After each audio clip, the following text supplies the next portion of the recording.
guys, and welcome to Risco Recipes. Thank you guys for tuning in and watching our very first video here. We hope that you guys will like what you see and subscribe and stick around to see more of what we have to offer you guys.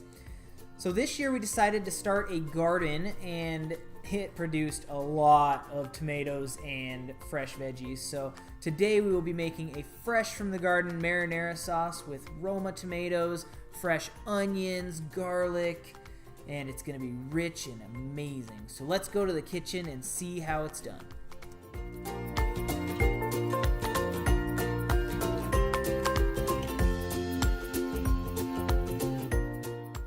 Okay, we're going to start with a large stock pot and fill it halfway up with water. Then we will transfer it to a stove and crank the heat up to high. Now we're going to take our Roma tomatoes and place them into a colander to rinse them of all of the dirt. We are using Roma tomatoes because they are the best tomatoes, I think, for sauce because they have a sweet and rich flavor and a low moisture content, so they don't make the sauce too watery.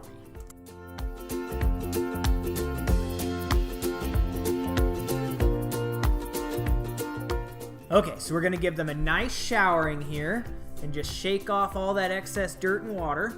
Don't shake them more than 3 times though, or else you're playing with them.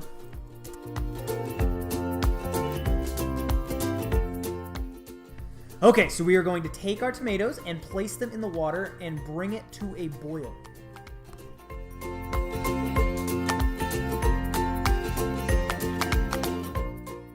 While we're waiting for our tomatoes to boil, we're gonna come over here and smash our 10 cloves of garlic.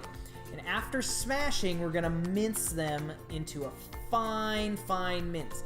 This is because we want to have garlic running all the way through the sauce, not just chunks here and there.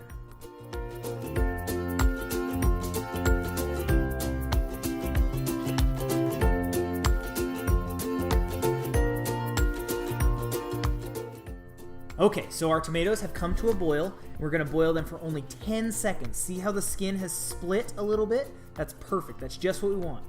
From here, we're going to transfer them to an ice bath that's gonna stop the cooking and help the skins come off that much easier.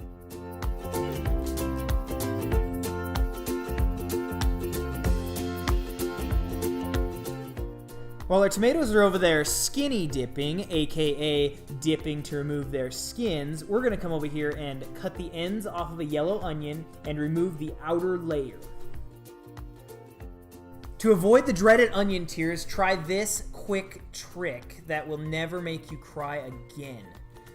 Do about 10 cuts this way, turn your knife, and do about 2 cuts that way. And then you're gonna turn it again and boom, you got perfect dices every time. So now we're going to drain our tomatoes and make sure the colander stays in the sink. But see how those skins are just perfectly coming away from the flesh of the tomato? Perfect, exactly what we want. And we're gonna transfer them right to this bowl here, and we're gonna do that with all of the tomatoes.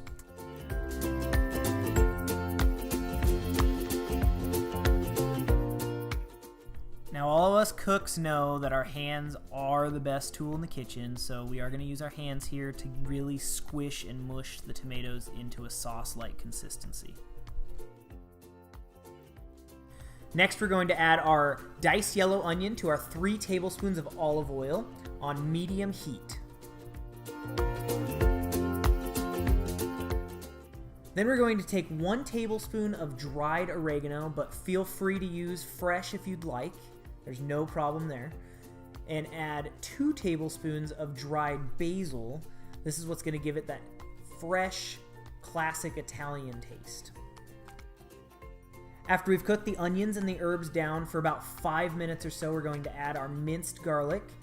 And we're going to get every last morsel of it. Okay, there we go. Got it.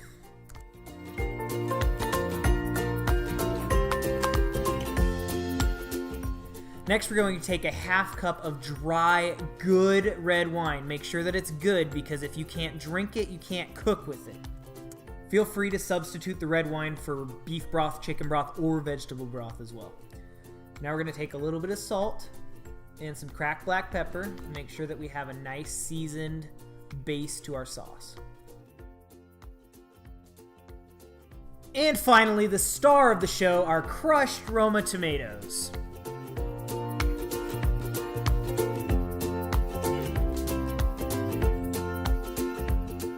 And lastly, we're going to add a pinch of red pepper flakes to give you a little bit of heat to your sauce, and then a tablespoon of sugar that's going to just balance out the acidity in the red wine and in the tomatoes.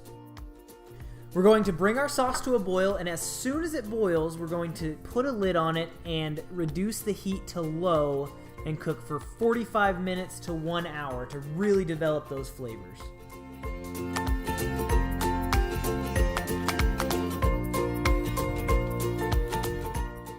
So after you've simmered for 45 minutes to an hour, the result will be a delicious, thick, and rich sauce.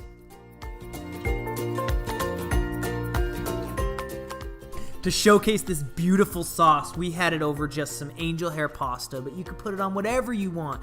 Chicken parmesan, spaghetti and meatballs, even on pizza.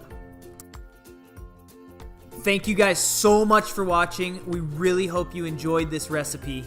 Don't forget to go down and subscribe to our channel, like this video, and follow us on Facebook and Instagram. See you guys on Monday.